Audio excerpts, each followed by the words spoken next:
Back here, new information tonight about whooping cough and the growing number of cases in our area.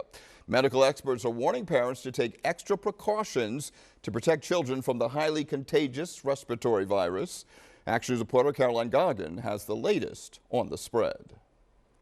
Here at Plymouth Whitemarsh High School, they have reported 5 cases of whooping cough recently, and this is just one of the schools in the Philadelphia area that is currently dealing with this infection.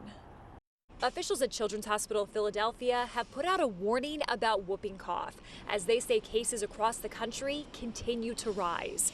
In Delaware County, they are issuing similar guidance about the infection. It is highly contagious. Lora Werner, the deputy director of the Delaware County Health Department, says they have seen 20 cases since the start of the year, 75% of them in young boys around the age of 15.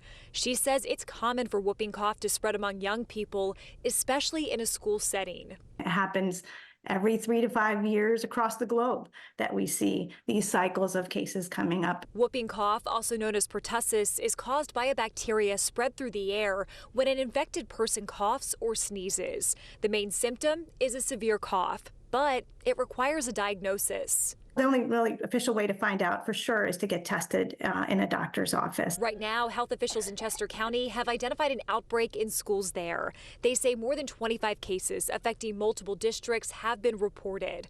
Montgomery County is also seeing a rise in cases, primarily among high school students. There's a chance that some of them may not have gotten their booster at the 11, 12-year-old range, in which case their immunity level would be somewhat lower.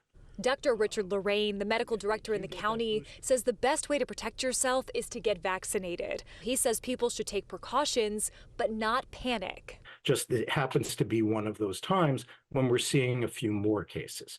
Officials here at the high school are warning parents to watch their child over the next 3 weeks to see if they developed any kind of symptoms. And if they do, they're asking to keep them at home. In Whitemarsh Township, I'm Caroline Goggin, Channel 6 Action News.